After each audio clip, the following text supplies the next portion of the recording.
looking at it specifically into the context of sales, one of the first things we look at within a business is what is their existing sales system? And we look at it as far as a customer journey. What's the customer journey? Look at what's your sales process. And in so many cases, they think they have a sales process or a customer journey, but when we get a little bit more specific, it's not clearly defined. And when we see this take place, what happens is the salesperson is losing confidence because they don't know the next step. And when they've got a system and a process to follow, and again, it's not scripts, it's not word for word written, it's an understanding a high level, but then how to have that conversation. They know where they are in the customer journey. They know where they are in the sales cycle. And with that, confidence goes up and conversion goes up. And then once we've got that mapped out, then it's about how do we actually put this into place and measure that. And when we do this with businesses, we see an increased bump in performance and sales because they're measuring things and there's an accountability there. We also see a bit of pushback as the emotions come up as far as them of being measured and being held accountable for what they're not doing. And that's a different conversation to have, but we go through and have that conversation as well, and articulating the difference between measuring for feedback and improvement versus measuring for the point of bringing it to your attention that you're not doing the job right? So the difference between the stick and the carrot there. And when we've got that measurement in place and when we've got that accountability in place and we've got that system in place, the confidence goes up and everyone's really sort of doing quite well. So we've seen this happen again and again. So I know, and I had a conversation last week with a serial business buyer. He's a very successful businessman who goes and buys businesses that are not doing too well. And he knows a system, a process, a procedure, database, accounting, lots of stuff. And he applies to that into a business and turns it around very, very quickly.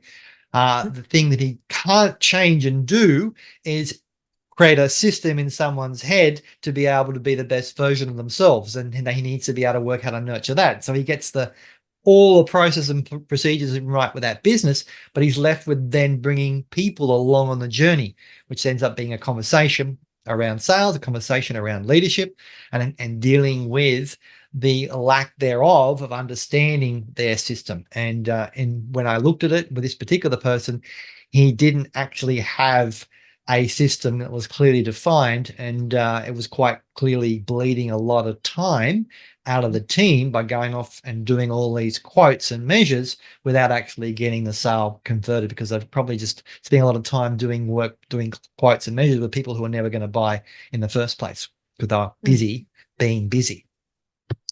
So I think it's a big part of that where you've got to be able to look at what is my sales system, what is my process, what are the systems I'm putting in place?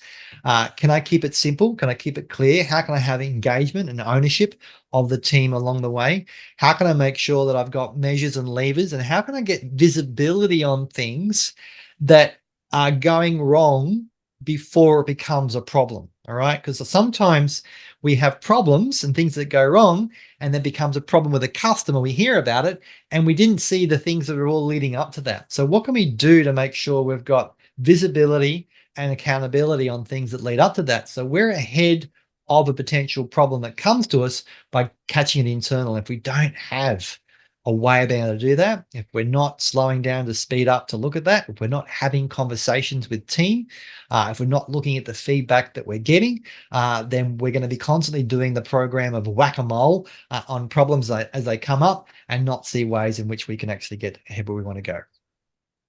Yeah, I want to chime in on that because I think that there's almost like there's 4 different parts to actually building out a system, and that is the planning phase, there's the execution phase, there's the test and measure, and there's the refining and then repeating process. And I think that sometimes people will resist the idea of putting really good systems and SOPs in place because they spend a lot of time writing them and then no one follows them. And there's a couple of factors as to why you can't convince your team members to follow processes. One is that they don't actually see the impact.